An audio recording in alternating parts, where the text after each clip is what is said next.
أعوذ باللہ من الشیطان الرجیم بسم اللہ الرحمن الرحیم۔ وظائف چینل کی جانب سے تمام ناظرین کو السلام علیکم۔ میں امید کرتی ہوں کہ آپ سب خیریت و عافیت سے ہوں گے اور اللہ تبارک و تعالیٰ سے دعا کرتی ہوں کہ آپ اسی طرح ہنستے مسکراتے رہیں۔ سب سے پہلے ہمارا چینل وظائف کو سبسکرائب کر لیں اور بیل آئیکن کا بٹن بھی پریس کر لیں تاکہ ہر نئی آنے والی ویڈیو سب سے پہلے آپ تک پہنچ جائیں۔ ناظرین، میں آج آپ کے لیے ایک خاص وظیفہ لے کر حاضر ہوئی ہوں۔ ان مشکلات میں، ان پریشانیوں کی حالات میں ہر بندہ وسوسوں کا شکار ہے۔ اللہ تعالیٰ سے ہر کوئی اس امید پر دعا کر رہا ہے کہ یہ بیماری ختم ہو جائے گی اور ہماری تمام مشکلات حل ہو۔ شمس تبریز رحمۃ اللہ علیہ کی ملاقات ایک دن مولانا جلال الدین رومی سے ہوئی تو آپ نے فرمایا کہ مولانا کلمہ شریف آتا ہے؟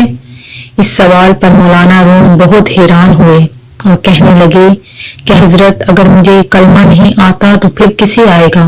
مولانا صاحب نے 70 قسم کی قرات سے کلمہ سنایا، جسے سن کر شاہ صاحب نے فرمایا یہ غلط ہے، آپ 2 برتن منگوائیں، میں کلمہ پڑھ کر سناتا ہوں۔ مولانا روم نے 2 پلیٹیں منگوائیں۔ آپ نے پلیٹوں کو اوپر نیچے جوڑ کر لا الہ کا سانس کھینچا تو اوپر والی پلیٹ چھت سے جا لگی اور جب الا اللہ کے سانس کی ضرب دل پر لگائی تو دونوں پلیٹیں آپس میں مل گئیں، جس پر آپ نے فرمایا صحیح کلمہ وہ ہے جو بندے کو مولا سے اس طرح ملا دے جس طرح پلیٹیں آپس میں مل گئی ہیں۔ ناظرین، حدیث شریف میں آتا ہے کہ ایک بندہ اہل جہنم کے اعمال کرتا رہتا ہے حالانکہ وہ جنتی ہوتا ہے، اور ایک بندہ اہل جنت کے عمل کرتا رہتا ہے حالانکہ وہ جہنمی ہوتا ہے، یعنی عمل کا اعتبار خاتموں پر ہے۔ خداوند کریم ہر مسلمان کو خاتمہ بالخیر کی سعادت نصیب فرمائے اور برے انجام اور برے خاتمے سے محفوظ رکھے۔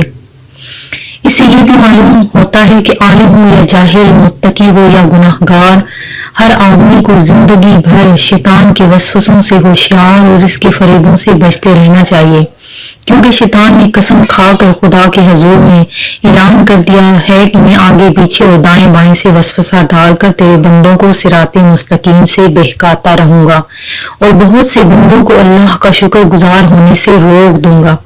اللہ تعالیٰ ہمیں شیطان کے شر سے محفوظ فرمائے اور مرتے وقت کلمہ کی توفیق عطا فرمائے۔ ناظرین، میں آج آپ کے لیے ایک ایسا وظیفہ لے کر آئی ہوں جس کے کرنے سے آپ کی تمام مشکلات حل ہو جائیں گی، آپ کی تمام پریشانیاں حل ہو جائیں گی، اور آپ جو لوگ کسی ذلت میں مبتلا ہیں وہ عزت پا جائے گا، اور جو کسی کا محتاج ہے اللہ تبارک و تعالیٰ اسے صرف اپنا محتاج بنا دے گا اور اس کی تمام مشکلات حل ہو جائیں گی۔ جو لوگ کسی پریشانی میں مبتلا ہیں اس کی پریشانی حل ہو جائے گی۔ آپ نے کیا کرنا ہے کہ 40 دن تک 40 مرتبہ العزیز اللہ تعالیٰ کا اسم گرامی ہے، اسے آپ نے پڑھنا ہے اور آپ نے اس وظیفے کو 40 دن تک لگاتار کرنا ہے۔ انشاءاللہ عز و جل آپ کی تمام حاجات پوری ہو جائیں گی۔ اگر لوگ رات کے آخری حصے میں جمع ہو کر 2000 بار یہ اسم مبارک پڑھیں تو رحمت کی بارش ہوگی اور تمام مخلوق میں وہ عزیز ہو جائے گا۔ اور اگر آپ اسے نماز فجر کے بعد 41 بار پڑھیں تو انشاءاللہ تعالیٰ آپ کسی کے محتاج نہیں ہوں گے اور ذلت کے بعد عزت پائیں گے۔ میں امید کرتی ہوں کہ ہمارا آج کا وظیفہ آپ کو پسند آیا ہوگا۔ اسی طرح سے مزید وظائف سننے کے لیے ہمارا چینل وظائف کو دیکھتے رہیے۔ اپنا خیال رکھیے گا، دعاؤں میں یاد رکھیے گا۔ اللہ حافظ۔